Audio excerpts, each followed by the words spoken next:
DC current होता है वो इस तरह से आगे चलता है। यानी नमस्कार साथियों, तो आपका स्वागत है हमारे YouTube चैनल मस्त काम स्टडी हिमाचल पर। तो दोस्तों, आज मैं आपको बताने वाला हूँ कि जो करंट है वो कितने प्रकार का करंट होता है। डीसी करंट क्या होता है, एसी करंट क्या होता है, उसके बारे में आज मैं इस क्लास में आप लोगों को बताने वाला हूँ। तो आइए दोस्तों, आज मैं बताता हूं आपको कि एसी करंट क्या होता है और डीसी करंट क्या होता है। सबसे पहले जो करंट था वो डीसी करंट बनाया गया था, उसके बाद जो है वो एसी करंट बनाया जाता है। जो डीसी करंट था वो वोल्टा ने बनाया था और उसके बाद जो एडिसन थे, थॉमस एडिसन थे, उन्होंने डीसी करंट को काफी आगे ले गए। डीसी करंट और एसी करंट में सबसे बड़ा अंतर होता है कि डीसी करंट को हम स्टोर करके रख सकते हैं और एसी करंट को हम स्टोर नहीं कर सकते हैं। यानी जिस डिवाइस में उसको हम रखेंगे, अगर स्टोर करने की भी कोशिश करेंगे तो वो उसी में छटपटाकर वो अपनी ऊर्जा को खत्म कर देगा। तो आइए आज बताऊंगा एसी वर्सेस डीसी। तो जो एसी करंट, डीसी करंट के बारे में बताया, जो सबसे पहले वोल्टा ने इस करंट को बनाया था, उसके बाद थॉमस एडिसन ने, जिसने बल्ब का आविष्कार किया था, उसी वैज्ञानिक ने इसको अमेरिका में बैटरियों में, जो बैटरियों में प्रयोग होता है, उसको डीसी करंट कहा जाता है, यानी डायरेक्ट करंट। जो डीसी करंट होता है उसको बोलते हैं डायरेक्ट करंट, और जो एसी करंट होता है उसको बोलते हैं अल्टरनेटिव करंट। अल्टरनेटिव का मतलब होता है कि अंतर दे दे के गैप दे दे के चलना। अब किस प्रकार का गैप, वो यहां पर समझिए।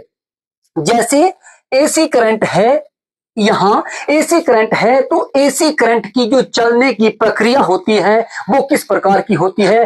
जो डीसी करंट होता है वो डायरेक्ट करंट कहा जाता है उसको, वो एक ही दिशा में फ्लो करता है, यानी उसके जो चलने की प्रक्रिया होती है वो एक ही दिशा में होती है। और जो एसी करंट होता है उसके चलने की प्रक्रिया वेव की तरह होती है, यानी वो एक तरंग की तरह चलता है। वेव यानी तरंग, वो वेव की तरह चलता है, वो इस तरह से आगे फ्लो करता है।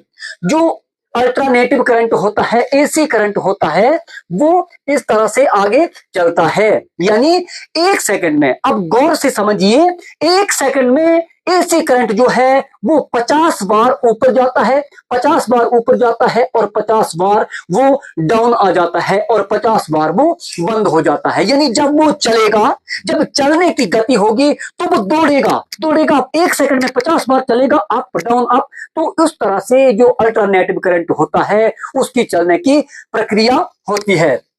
दोस्तों, जो एसी करंट है ये 50 बार होता है, इंसान अपनी आंखों द्वारा इसको नहीं देख पाता है। जो इसकी चलने की हर्ष होता है, जो इसकी चलने की गति होती है, वो नहीं देख पाता है। क्योंकि इसलिए नहीं देख पाता है कि इंसान अपनी आंखों द्वारा कोई भी घटना हो, एक सेकंड में 12 बार से अगर अधिक हो जाती है, 12 बार से अगर वो कम होती है तो वो उसको देख सकता है, महसूस कर सकता है। लेकिन अगर कोई घटना एक सेकंड में 12 बार से ऊपर हो जाती है, अगर 12 बार से ऊपर हो जाती है तो उसको अपनी आंखों द्वारा इंसान बिल्कुल नहीं देख पाता है। और ये जो एसी करंट है ये एक सेकंड में 50 बार ऊपर नीचे होता है। कितने बार? ये 50 बार ऊपर नीचे होता है। इसलिए इसके जो चलने की गति है, जो फ्लो करने का, वो इंसान जो है अपनी आंखों द्वारा उसको नहीं देख पाता है। जैसे हवाई जहाज का पंखा घूमता है तो वो इतनी स्पीड से घूमता है कि हमें लगता है कि वो रुका हुआ है, लेकिन उसकी जो चलने की फ्रीक्वेंसी होगी वो कितनी होगी? 10, 12, 15 इतनी तक होगी।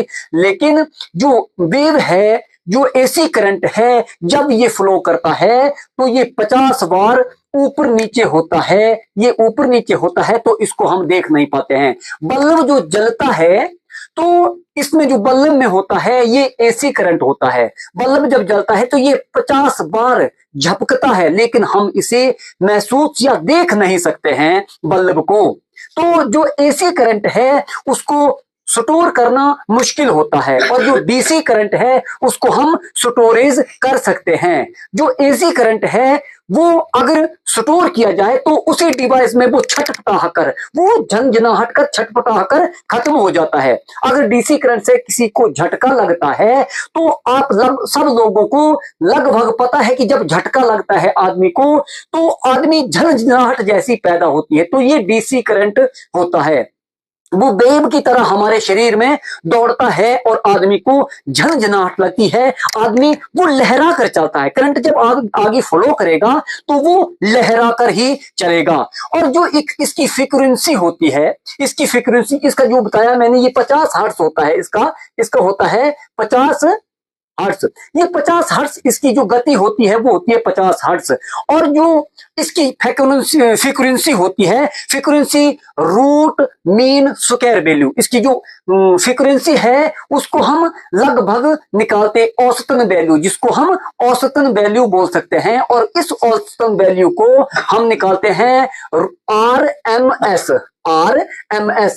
रूट मीन स्क्वायर वैल्यू में इसकी जो है वो फ्रीक्वेंसी को निकालते हैं, और इसकी फ्रीक्वेंसी जो है वो लगभग में होती है, वो लगभग में मानी जाती है, यानी उसकी जो फ्रीक्वेंसी है वो RMS root mean square value में ही निकाली जाती है। और इसका जो एसी करंट है उसके जो जनक है वो निकोला टेस्ला को माना जाता है। अमेरिका में एक वैज्ञानिक थे, मैं उसकी वीडियो में जब निकोला टेस्ला की वीडियो बताऊंगा तो उसमें उसके जन्म से लेकर उसके मृत्यु तक का सारा वृतांत आप लोगों को बताऊंगा, लेकिन इसके जो जनक हैं वो है निकोला टेस्ला। तो इसका आविष्कार अमेरिका में हुआ था। निकोला टेस्ला जो थॉमसन एडिसन थे उनकी कंपनी में एक काम करने वाला वहां पे इंजीनियर था, और उसी ने सबसे पहले एसी करंट का जो है वो आविष्कार किया था। डीसी को करंट को एसी करंट में कन्वर्ट कर दिया था निकोला टेस्ला ने। तो ये थी कहानी आज